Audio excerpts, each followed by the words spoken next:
Hi hello welcome to Kavya's media. Pavan Kalyan గారు ఆయన స్పందించే హృదయం గురించి మనం ఎప్పుడు ఎన్ని మాట్లాడుకున్నా తక్కువనే చెప్పాలి.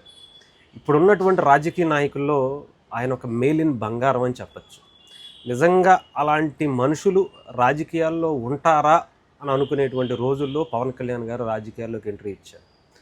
ప్రజల కోసమే బ్రతుకుతూ అంటే ప్రజల కష్టాలు ఆయనకి ఇష్టంగా తీసుకుని వాటిని సాల్వ్ చేసేటువంటి పనే ఆయన జీవిత ధ్యేయంగా పెట్టుకుని ఆయన రాజకీయాల్లోకి వచ్చారు. ఈయన అధికారంలోకి వచ్చిన తర్వాత అది ఇంకా ఎక్కువైపోయిందని చెప్పాలి. ఎస్పెషల్లీ మొన్న మనందరికీ తెలుసు, మహిళా క్రికెటర్లందరూ కూడా వరల్డ్ కప్ గెలిచారు. ఎంతో గొప్ప గౌరవాన్ని మన భారతదేశానికి ఇచ్చారు. వాళ్ళని పవన్ కళ్యాణ్ గారు గతంలో చాలామంది గెలిచారు, బట్ ఎవరిని పిలవకుండా వాళ్ళనే ప్రత్యేకంగా పిలిపించుకుని వాళ్ళకి సన్మానం చేసి ప్రతి ఒక్కరికి కూడా ఒక 5-5 లక్షల రూపాయలు ఆయన సొంత డబ్బులు ఇచ్చారు. అలాగే అక్కడ వచ్చినటువంటి మహిళా క్రికెటర్ కెప్టెన్, ఆమె క్రికెటర్లకు సంబంధించినటువంటి కెప్టెన్ ఆమె సార్ ఇలా మా ఊరికి వెళ్ళటానికి అది రోడ్డు లేదు సార్, చాలా సంవత్సరాల నుంచి అదొక ఇబ్బందిగా ఉంటుంది సార్, మాకు మేము బయటికి రావాలన్నా మా ఊరికి వెళ్ళాలన్నా చాలా ఇబ్బందిగా ఉంటుందని చెప్తే, ఓకేనమ్మా నేను మాట్లాడతాను అని చేస్తాను. మీరు ఆ వీడియో చూస్తే ఓకేనమ్మా నేను ఎంక్వైరీ చేస్తాను, నేను ట్రై చేస్తానమ్మా, ఈ మాటలే గతంలో ఉండేటువంటి నాయకులు ఎవరు చెప్పినా కానీ ఇప్పుడు ఎస్పెషల్లీ జగన్మోహన్ రెడ్డి గారు లాంటి వ్యక్తుల దగ్గరికి వెళ్తే నేను అధికారంలో లేనమ్మా చేపిస్తాను అనేటువంటి పరిస్థితి ఉంటుంది, లేదా మాట్లాడతానమ్మా అంటారు. బట్ అలా కాదు, చేస్తా, అయిపోద్దమ్మా పని అని చెప్పారు. అయిపోద్ది అంటే సరే ఆయన వెళ్తారు, దాని మీద ఎవరో ఒకరు పంపిస్తారు, రోడ్డు చెక్ చేపిస్తారు, సర్వేలు చేపిస్తారు, ఎస్టిమేషన్ వేపిస్తారు, దానికి సంబంధించినటువంటి ఫండ్స్ ఇవన్నీ కూడా చాలా ఇష్యూస్ ఉంటాయి కదా, పర్మిషన్లు ఇవన్నీ ఒక నెల 2 నెలల్లో సంవత్సరంలో అయిపోద్దిలే అనుకోవచ్చు. బట్ పవన్ కళ్యాణ్ గారు పొద్దున్న ఆమె అడిగింది 10కో 11కో ఆమె అడిగింది, సాయంత్రానికి ఆ అమ్మాయి వాళ్ళ ఇంటికి వెళ్ళేటప్పటికి రోడ్డు శాంక్షన్ అయిపోయి, అంటే సర్వేలకి సంబంధించినటువంటి రిపోర్ట్లు, అంటే మొత్తం ఎస్టిమేషన్స్, ప్లానింగ్స్, అలాగే దానికి సంబంధించినటువంటి పర్మిషన్స్, ఫండ్స్ ఎక్కడి నుంచి తీసుకోవాలి ఏంటి అని దాదాపు 6.20 లక్షలు, అంటే 6,20,00,000 రూపాయలు అప్పటికప్పుడు శాంక్షన్ చేసి భారతదేశానికి ఇంత గౌరవాన్ని తీసుకొచ్చినటువంటి ఆ కెప్టెన్కి, ఆ మహిళకి, ఆ ఊరికి ఇచ్చినటువంటి గౌరవంగా పవన్ కళ్యాణ్ గారు ఇంత స్పాట్గా, ఇంత స్పీడ్గా, ఇలాంటివి సినిమాల్లో మాత్రమే చూసేవాడు. బట్ నిజ జీవితంలోకి వచ్చేటప్పటికి పవన్ కళ్యాణ్ గారు ఆయన హీరోగా ఉన్నారేమో కానీ రియల్ లైఫ్లో కూడా హీరో కన్నా ఏమీ తక్కువ కాకుండా చేస్తున్నారంటే ఆలోచించండి. నాట్ ఓన్లీ అదొకటనే కాదు, ఎన్నో గొప్ప గొప్ప పనులు. ఇంకొక అద్భుతమైనటువంటి విషయం ఏంటంటే, ఆమెతో మాట్లాడేటప్పుడు ఆమె చెప్పినటువంటి విషయాలు పవన్ కళ్యాణ్ గారికి అలా టచ్ అయిపోయాయేమో. ఎందుకంటే రాజకీయ నాయకులు అంటే వాళ్ళు డబ్బులు పెట్టేసాం కదా, డబ్బులు పెట్టి మళ్ళీ ఏదో ఒక రకంగా దోచేసుకోవాలనుకునేటువంటి ఒక బండరాయి మనసుతో ఉంటారు అలాంటి వాళ్ళు చాలామంది. అంత తొందరగా స్పందించరు, వాళ్ళ చేతిలోంచి డబ్బులు ఇవ్వరు. బట్ పవన్ కళ్యాణ్ గారు వాళ్ళందరి మధ్యలో, అంటే అన్ని బండరాయిల మధ్యలో ఒక వెన్నపూసలాగా ఆయన కరిగిపోతూ, ఇలాంటి ఎవరన్నా గబుక్కున్న ఇబ్బంది అంటే చాలు ఆయన కరిగిపోయి ఆయన సొంత డబ్బులు ఇచ్చేయటం అనేది ఆయన ఎన్నో కార్యక్రమాల ద్వారా చూసాం. ఇప్పుడు కూడా అదే జరిగింది.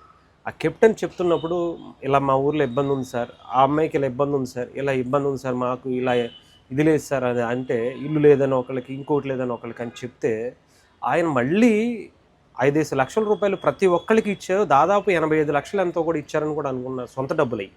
అంతేకాకుండా రోడ్డు వేయించారు. సరే రాజకీయ నాయకులు కదా, అధికారంలో ఉన్నప్పుడు అది చేపిస్తే చాలే అని చాలామంది అనుకుంటారు. బట్ పర్సనల్గా పవన్ కళ్యాణ్ గారు 5-5 లక్షలు ఇవ్వటమే కాకుండా మళ్ళీ వాళ్ళ ఇంటికి ఏం కావాలంటే మహా అయితే నిత్యావసర సరుకులు పంపిస్తారు, ఇంకొకటి ఏయో కిరాణా సరుకులు ఇంకోటి ఏయో పంపిస్తారు, మహా అయితే క్రికెట్ ఆడితే క్రికెట్ కిట్లు పంపిస్తారు. పవన్ కళ్యాణ్ గారు అక్కడితో వదిలేలా, వాళ్ళ ఇంట్లో టీవీలు, ఫ్రిడ్జులు, ఫ్యాన్లు అన్నీ కూడా, ఇంట్లో బెడ్షీట్ల నుంచి, ఇంట్లో వాడేటువంటి బాత్రూంలో వాడేటువంటి టబ్బుల నుంచి అన్నీ కూడా పవన్ కళ్యాణ్ గారు తెల్లారేటప్పటికి వాళ్ళ ఇంటికి పంపించి జనసేన నాయకులతో వాళ్ళని ఆశ్చర్యపరిచేలా చేశారు. ఇలా ఏ నాయకుడు ఉంటున్నారండి ఈ రోజుల్లో? ఒక డిప్యూటీ సీఎం హోదాలో ఇలా ఇన్ని కోట్లు ఖర్చు పెట్టేటువంటి వ్యక్తి మనకు భారతదేశంలో నిజంగా నేను చెప్తున్నాను కదా, సినిమాల్లో మాత్రమే చూసాం. బట్ అలాంటిది ఒక గొప్ప నాయకుడిని ఆంధ్రప్రదేశ్లో రియల్గా చూస్తున్నాం. అలాంటి వ్యక్తి గురించి, అలాంటి వ్యక్తిని రాజకీయాల్లో లేకుండా ఆయన్ని వెనక్కి వెళ్ళిపోయేలా చేయాలని, ఆయన మీద కులం రంగు పొలమాలని, ప్రాంతం రంగు పొలమాలని, మతం రంగు పొలమాలని ఎన్ని కుట్రలు చేస్తున్నారో ఆలోచించండి. అంటే నిజాయితీగా ఒకళ్ళు పని చేయటం కూడా తప్పేనా? ఆయనలో వాళ్ళకి ఏం కులం అని చెప్పి పవన్ కళ్యాణ్ గారు ఇవన్నీ పంపించుంటారు. వాళ్ళకి ఏ మతం అని చెప్పి పవన్ కళ్యాణ్ గారు ఇవన్నీ చేయాలని అనిపించుండొచ్చు. నేనైతే నిజంగా చెప్పదలుచుకున్నా, పవన్ కళ్యాణ్ గారు ఇన్ని సేవా కార్యక్రమాలు చేసిన వాటిల్లో సగానికి సగం మంది వాళ్ళ ఏ కులము, ఏ ప్రాంతము, నిజంగా చెప్పాలంటే ఆయన సామాజిక వర్గం కానీ, ఆయన కులం కానీ, ఆయన మతం కానీ, ఆయన ప్రాంతం కానీ వాళ్ళే 90% జనాలు ఉంటారు.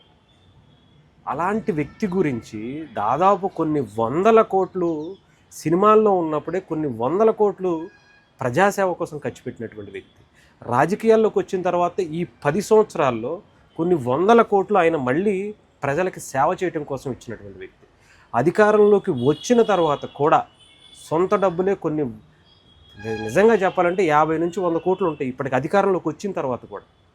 అలాంటి మనిషి గురించి మనం ఎలాంటి మాటలు ఎన్ని రకాలుగా కుట్రలు చేస్తున్నారో మనం మాట్లాడితేనే అది ఏదోలా ఉంటుంది. ఎందుకంటే అలాంటి వ్యక్తికి డెఫినెట్గా, ఎందుకంటే అలా నిజంగా చేస్తే ప్రజల్లో మంచిగా ఎదిగిపోతే, అతను మళ్ళీ సీఎం అయ్యో ఇంకొక మంచి స్థానానికి వెళ్ళిపోతే, జనాలు మంచిగా అయిపోతే, ఇలాంటి కింద ఈ పిచ్చి పిచ్చి వేషాలు వేసేటువంటి పిచ్చి పిచ్చి రాజకీయాలు చేసేటువంటి వాళ్ళకి పని ఉండదు కదా.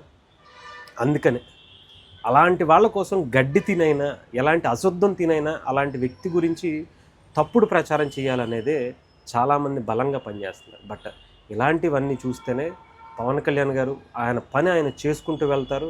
వీళ్ళ అశుద్ధం తినే పని వీళ్ళు చేసుకుంటూనే వెళ్తారు. పవన్ కళ్యాణ్ గారు ఎప్పుడు ఆయన ఆ స్థాయిలోనే ఉంటారు, ఇంకా అంతకు మించి పైకి వెళ్తారే తప్ప ప్రజల్ని, ఆయన్ని అభిమానించేటువంటి అభిమాన గణాన్ని ఎప్పుడు కూడా సగర్వంగా తలెత్తుకునేటువంటి పనులే చేస్తారు తప్ప తల దించుకునే పని పవన్ కళ్యాణ్ గారు చేయరని చెప్పాలి.